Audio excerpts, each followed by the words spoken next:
Hey there, welcome back to High Infidelity, the best channel for cheating stories. Like and subscribe to channel for more spicy stories.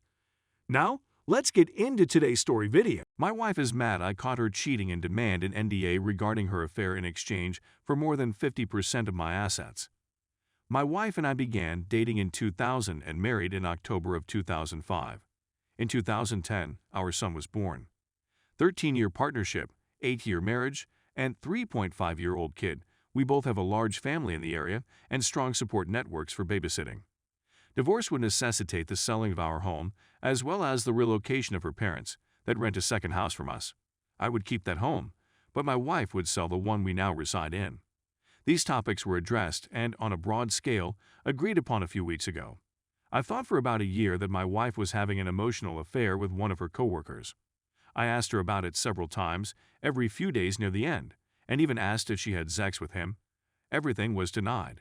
She said he was a buddy, even showing me images of him and his family, telling me where he worked, same industry, different company, and filling me in on some of their talks. She was having so much fun with it that I began calling this person her boyfriend. We had supper with her folks on November 17th, and he was brought up in the most casual of ways. My wife paused for 5 seconds, longer than usual in her reply, to her parents, and I knew something was wrong. I grabbed our family laptop the following morning and looked through her iPhone backups for proof. She had been sexting with him since early September and had a full-fledged sexual affair with him since early October. When I challenged her about it, she came clean, confessing to everything, including a one-night encounter with the man during a business conference in February 2013. In a summary, there was a one-night stand in February 2013, sexting in September 2013, and a dozen or more sexual meetings in October/November 2013. The last tidbit was a 3-day honeymoon, his words, at a business conference in October. They had particular intentions to continue this until February 2014, when they would meet at the same conference where they had met a year earlier. They had both agreed, in writing before I found them, that it would stop there. I had my wife obtain STD testing, and she will return in 6 months. During the affair, she and I were sleeping together, and have continued to do so since. The other man is 42 years old, a pretty successful partner at a small law firm, married with 3 children, and lives in the same town as us. I've already run across him while shopping. Point is, we live close together and will sometimes run into one another. His wife, 42, who does not work, is unaware of the affair. My wife appeared to imply that if his wife found out, she would certainly go nuts and take him to the cleaners. My wife and I are in treatment, both couples and individual, and are still deciding whether or not to remain together. She's 50/50 at this point, and I'm 25/75 or 75/25 depending on the day. We are quite respectful to one another, and I feel we still have mutual affection for each other. As one would expect, there is a tremendous lot of anguish, distrust, tension, bitterness, and a slew of other feelings. I believe the relationship can be saved if we are both prepared to put in a lot of effort. One difficulty is that I'm not sure either of us can tolerate the procedure for months or years. We've spoken about some of the reasons she did what she did, as well as some shared flaws in our relationship. We are working on them, and I anticipate that it will take a long time. In the meanwhile, I'm dealing with the following issues. I feel compelled to inform his wife. I believe it would be ethically correct, and I would feel some feeling of accomplishment in writing that injustice. Consider that my method of retaliating against him. The trouble is that doing so may have ramifications for both his and my wife's careers. As a result, it might have a negative impact on me. I'm 99.9% certain I can't tell the wife, but I can't help but think about methods to inform her while retaining plausible deniability. If my wife and I divorce, I'm so angry right now that I'm 99.9% sure I'm outing him to his wife. Note aforementioned cleaner's comment. Trust. I'm certain that my wife is no longer sleeping or interacting with this man. I have enough of evidence that she is on the up and up. Not to add that I still have backups of my iPhone, complete with mutually photos and texts. If I caught them doing anything else, it would be game over. If I go public, he has a LOT to lose. Having said that, my wife did sneak around with impunity for a few months, so I have some fundamental questions about who the duck is this person I'm married to. Basically, I presume anything she says is a lie unless I can independently verify it. How other individuals regain their trust. This is my kid. He's just 3.5 years old, so he won't remember anything about mommy and daddy as a marriage if she and I divorce now. That will not be the case after a year. He's now ignorant to our problems since, for the most part, we've maintained calm while he's in the home. But I'm sure he can feel the tension between us. I'm quite sure both she and I are more short with him. Is there anybody else in the group who has been in a similar scenario with children of a comparable age? How did you manage the situation, and how did it work out for your children? Who should I confide in? Her parents, sister, and a close friend have all been informed. I've told the same thing, as well as a few out-of-town acquaintances. In a nutshell, we've kept this mostly secret from our local friends, coworkers, and so forth.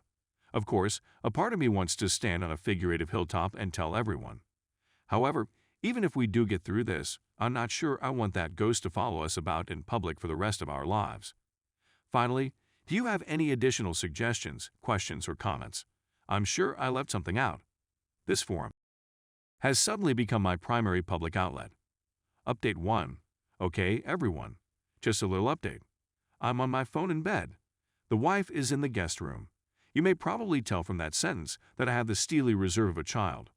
She had gone out for drinks with a committee on which she serves. Mutual friend is not on it. I must have been behaving strangely. I'm generally humorous and lighthearted with her, but I think I was rather stoic. So when we arrived to the restaurant, she began lecturing me about my envy. I can show you the agenda for the meeting if you don't believe me, etc. In the preceding 26 days, I had questioned her about MF, mutual friend, appropriate initials. So I broke down at the restaurant and told her everything I knew. I held my calm as best I could and ate and drank margaritas while she didn't eat at all. It was a terrible idea to open a restaurant. I returned home. I requested a full account of what had occurred. A long tale short. Started with footsie. In March, she texted to say it was inappropriate and apologized. He doubled down and escalated the flirtation, she responded. By July/August, pictures began to be exchanged. Only 6 or so inappropriate ones from her, dozens from him. During this time, they met frequently for coffee during the workday and would text each other every day. They kissed during her unremembered blackout at the BBQ. She asked him if they did because she felt back to daily messaging. Last week, she was in D.C. for the night and received the final nude photo from him. Today she was texting him on her way to a committee meeting. She spends the whole time telling him how sexy he is and how, if things were different, they might be together. It took a trickle of truth to find out about the second kiss, and that was after I informed her that if any little element of this tale doesn't make up or is later shown to be false, we're done. Her first response to me notifying his wife was that it was none of our concern. I told her I'd probably tell her anyhow, and that she shouldn't tell MF about it. Another significant fact is that she erased her iCloud backups a week after I challenged her, against the advice of Apple support. To be fair, her phone was experiencing serious problems, which were resolved by erasing the backup, but it was still quite useful. There have been fresh backups after the deletion, and I'd want to have access to them. She is now saying no, but if there is to be any reconciliation, this is a sticking issue for me. I told her I was going insane in my head over what had happened, and that this would at least solidify my understanding of what had happened over the previous month. I spent the previous month trying hard to become a better spouse and partner for her, and she was still sexting MF, and the pace of his nude selfies was even starting to ramp up at the end. This is where we are right now. I'll focus on determining my next steps. I'll keep you posted if anything new comes to light or if any progress is achieved. I promise I was a wonderful spouse. I'm devastated. Update 2. My D-Day occurred 1 year ago tomorrow morning. Oh my goodness, the time has flown by. It's been an emotional roller coaster of discovering, planning, explaining, and contemplating. By December of last year, I realized we weren't going to make it. She was taking no responsibility, no treatment, few apologies, and was completely self-absorbed. It took me months to get the courage to make certain adjustments. My SDBX was still hesitant to do anything by April, and it was evident that I was not, and would never be, a priority in her life. She is a wonderful lady who has gone off the deep end, at least with regards to our marriage. I divorced her in May and moved out in August. We've stayed friends and things are better than they've been in a few years. I'm dating, she's dating, and we're doing a good job of co-parenting. We went to mediation, finished MSA over the summer, and divorce paperwork was filed with the courts. I had forgiven her, and I know what she did was bad, but it's all made me a better person. She's still a hot mess in many respects, but at least she's her own hot mess. Everything is going well for me now that I'm on my own.